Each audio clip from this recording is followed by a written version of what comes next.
Assalamualaikum warahmatullahi wabarakatuh.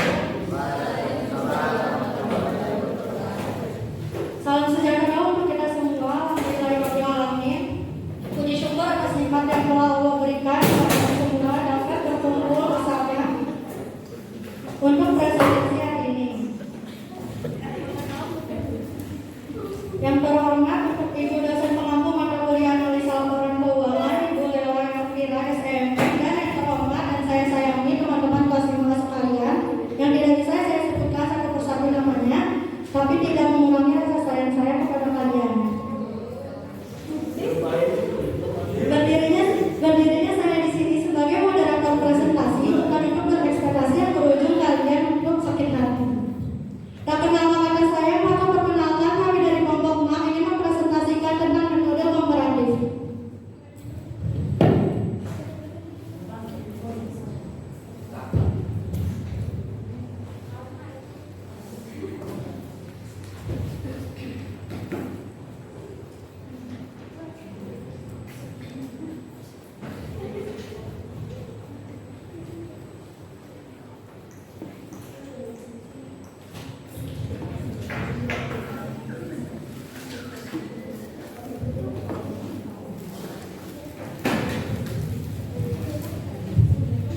Perkenalkan, saya Nikasi Nurama sebagai moderator hari ini bersama 3 teman saya, Bu Ibnu Fauzia, Syabrila Mumaira Fania, dan Aulia Prisda Nadila.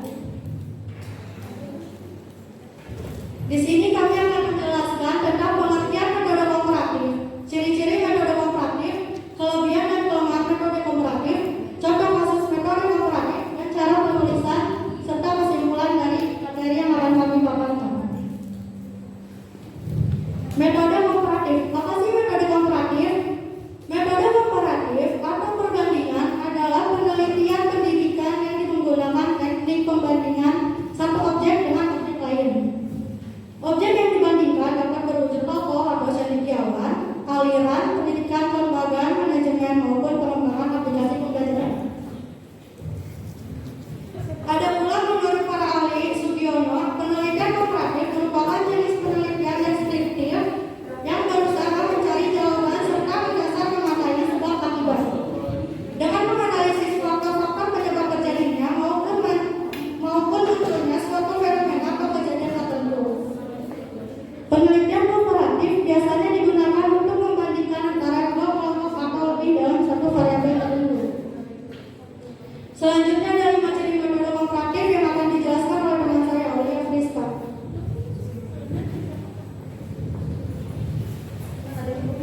Ciri-ciri metode komparatif yang pertama merupakan dua atau lebih objek yang berbeda. Yang kedua masing-masing berdiri sendiri dan bersifat terpisah. Yang ketiga memiliki kesamaan pola atau cara objek tertentu. Yang keempat objek yang dipertimbangkan jelas dan spesifik. Dan yang terakhir memakai standar dan metode perbandingan berbeda dari objek yang sama. Berdasarkan ciri-ciri metode komparatif yang telah dipaparkan, peneliti dapat mengerti bahwa ciri-ciri metode komparatif merupakan suatu karakter atau ciri-ciri signifikan yang dimiliki oleh metode komparatif agar dapat membedakan antara metode komparatif dengan metode perbandingan lain. Selanjutnya akan dibacakan oleh Sabrina.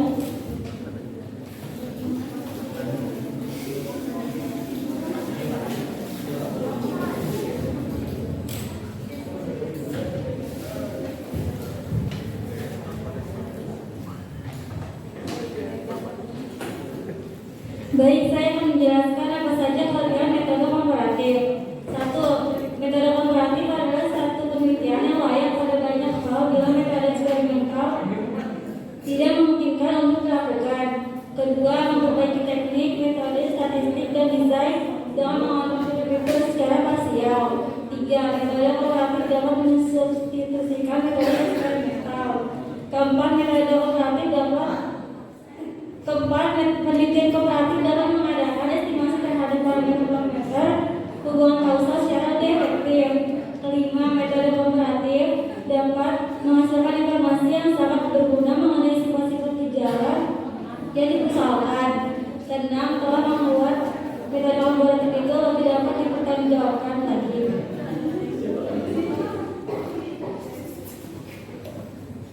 Kelemahan metode komparatif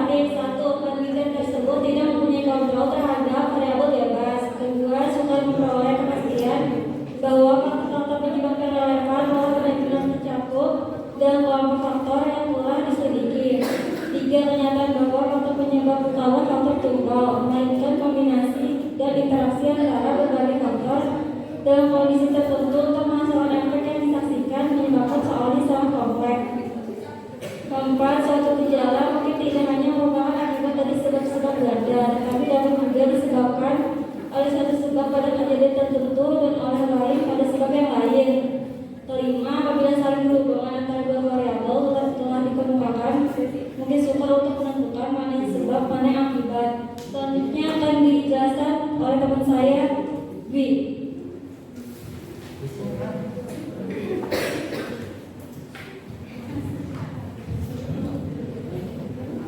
Di sini ada contoh riset, yaitu yang menjelaskan perbedaan antara perilaku dan dua anak berdasarkan urutan kelahiran, di mana perihal ini biasanya menghubungkan karakteristik masyarakat pedesaan dengan berbagai koneksi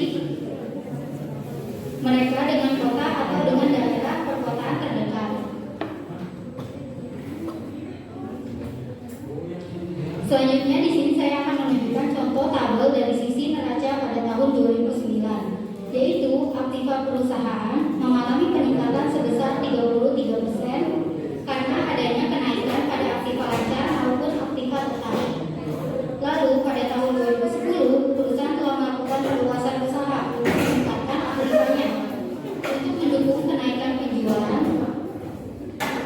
Jika dari sisi neraca pada tahun 2010, utang dan modal perusahaan juga mengalami peningkatan dalam jumlah yang sama besar, sebesar 33%. Hal itu disebabkan karena perusahaan menandai kegiatan perluasan usahanya.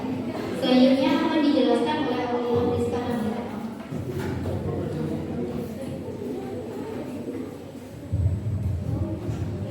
Cara menuliskan metode komparatif.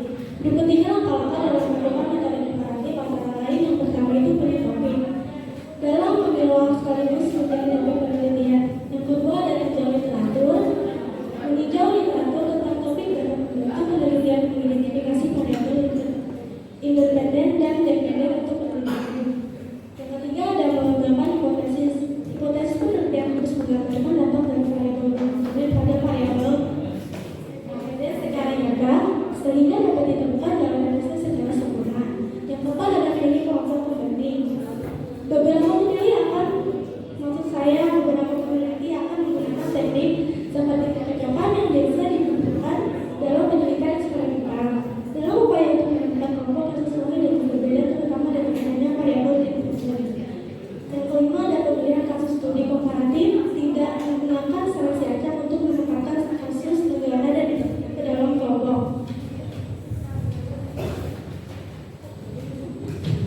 Yang keenam ada mempertimbangkan aksesibilitas data. Dalam studi komparatif lintas nasional penting untuk mempertimbangkan terlebih dahulu apakah mendapatkan data yang sebanding dari kelompok atau negara adalah hal yang menentukan. Yang ketujuh ada mengembangkan kerangka analitik. Kerangka analitik adalah aspek atau karakteristik khusus dari pembanding yang diputuskan peneliti untuk diikuti. Dan yang terakhir ada menghasilkan hasil. Karena kurangnya pemacakan dalam pemilihan subjek penelitian dan adanya variabel asing, mungkin lebih baik untuk dikatakan bahwa hasilnya menggunakan efek yang mungkin atau penyebab yang mungkin. Selanjutnya kita akan mengadakan website yang akan dijalankan oleh ini. Nah, sebelum menutup, apakah materi dijelaskan sudah jelas atau ada yang bertanya-tanya?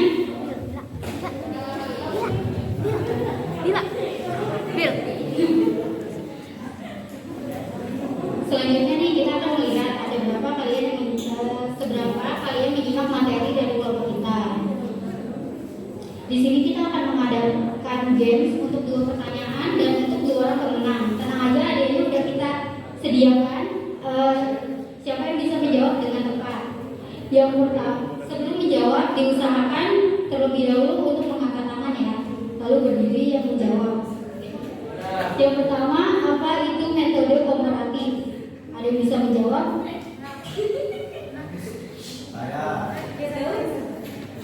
Ini woi.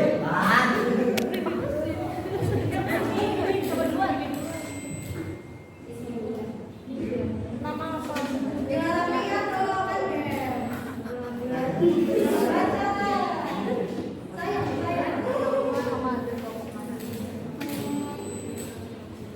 saya dari Smith dari kelompok 2.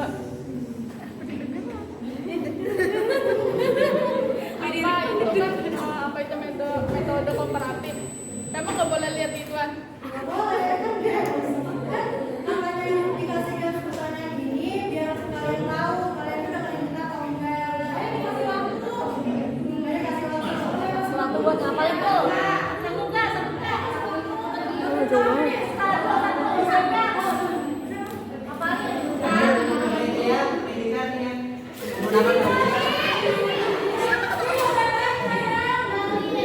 Nggak baca es gua, buset.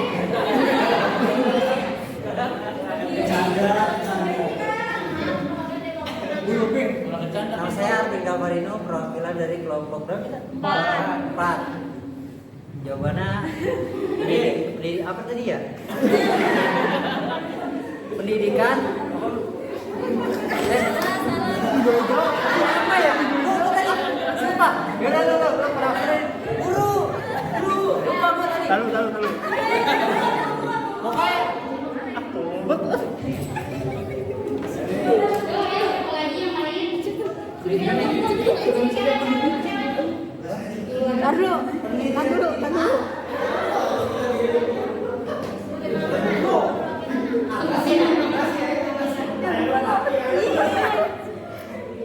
Nama saya Anita Prestiwi dari kelompok 10. Metode komparatif adalah perbandingan atau teknik yang membandingkan satu objek dengan objek yang lainnya.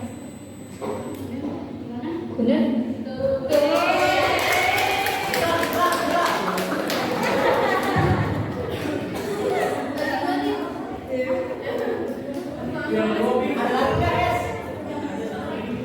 Ya, satu pertanyaan lagi. Nih dihitung, jangan ada yang lagi ya. Kalau misalnya kalian fokus, pasti kalian tahu. Sebutin apa kelebihan dan kelemahan dari metode komparatif. Ini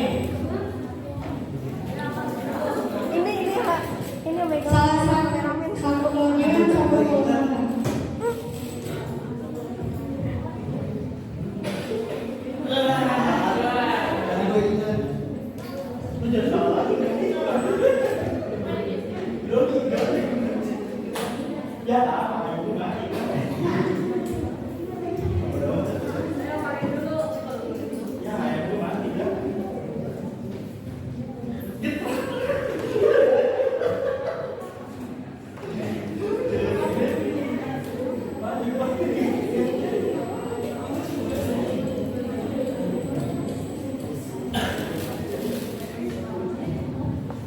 Ada yang bisa jawab?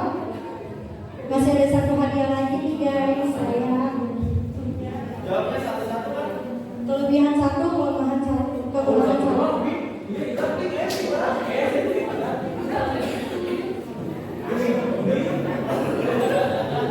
Ya, oke.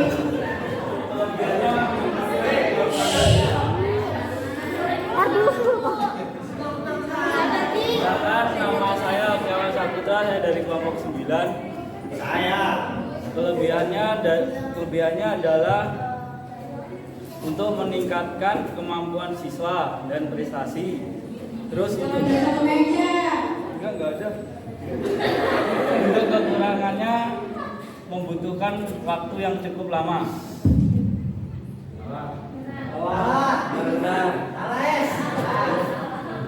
Salah ya, kelebihan kekurangannya.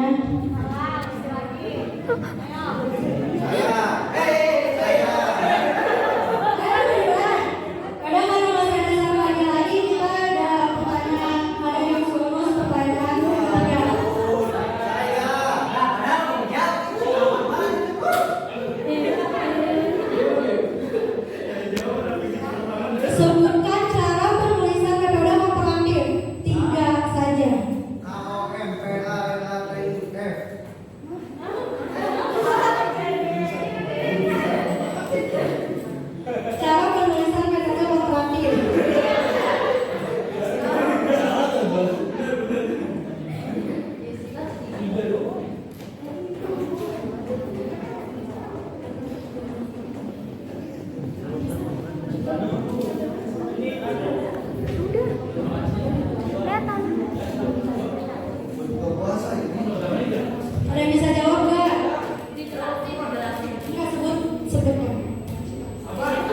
Tar dulu.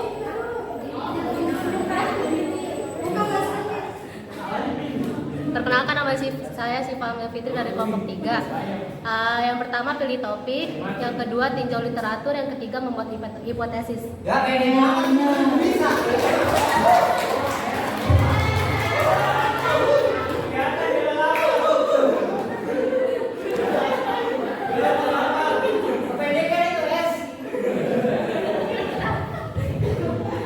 Oke, kita udah di kesimpulan. Kesimpulan dari presentasi yang kami bawakan hari ini adalah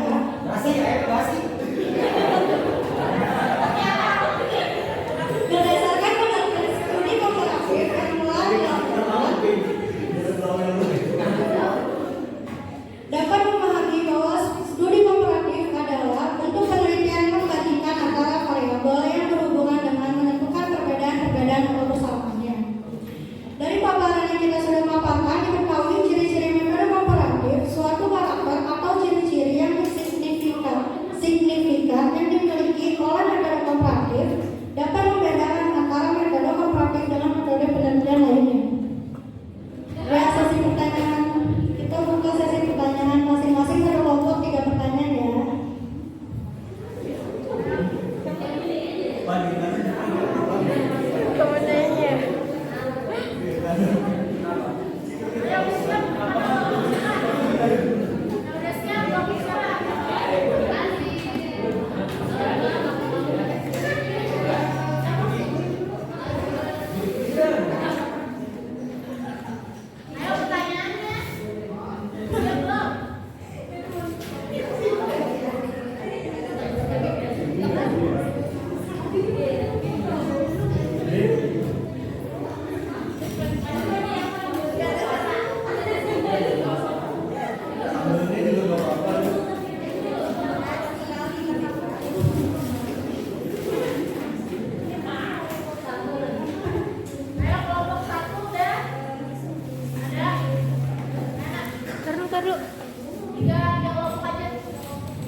Perkenalkan, nama saya Bintang Hikmah dari kelompok 1. Pertanyaannya yang pertama, apa bedanya metode komparatif dan metode deskriptif? Yang kedua, apakah metode komparatif penting dalam sebuah perusahaan? Yang ketiga, apa kelebihan dari metode komparatif? Terima kasih.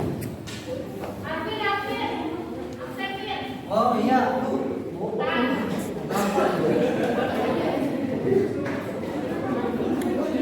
Oh, coba.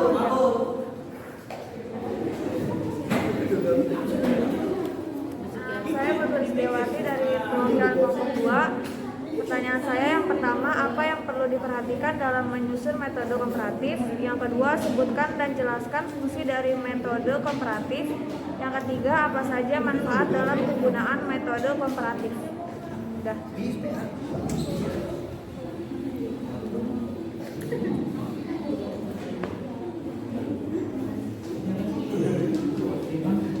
Dari kelompok 3.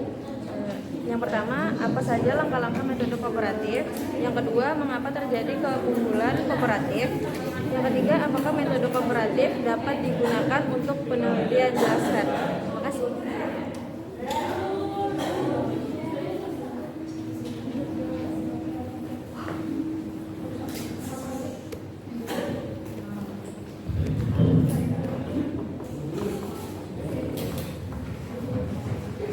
Saya akan menjawab pertanyaan dari kelompok 1. Apa bedanya metode komparatif dan metode deskriptif? Dalam metode deskriptif, peneliti bisa membandingkan fenomena-fenomena tertentu sehingga suatu studi komparatif, sedangkan metode komparatif, penelitian yang membandingkan keberadaan suatu variabel atau lebih simpelnya yang berbeda dengan waktu yang berbeda.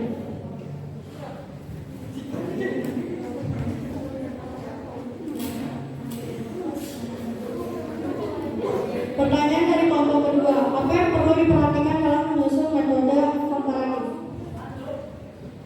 Yang pertama yang tadi sudah dijelaskan, memilih topik, meninjau literatur tentang topik, mengembangkan hipotesis, pilih kelompok pembanding, pemilihan kasus, dan pertimbangan aksesibilitas data yang serupa. kembangkan kerangka analitik dan menafsirkan hasil.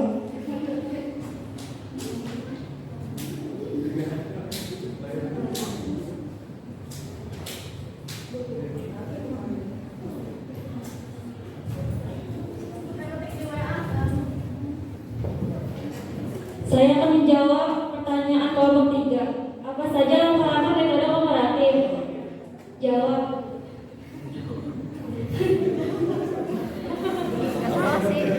Teori topik, 2 tinjau literatur, 3 mengembangkan hipotesis, 4 teori kelompok pembanding, 5 memilih alat untuk mengukur variabel dan mengumpulkan data, 6 menganalisis dan menafsir hasil.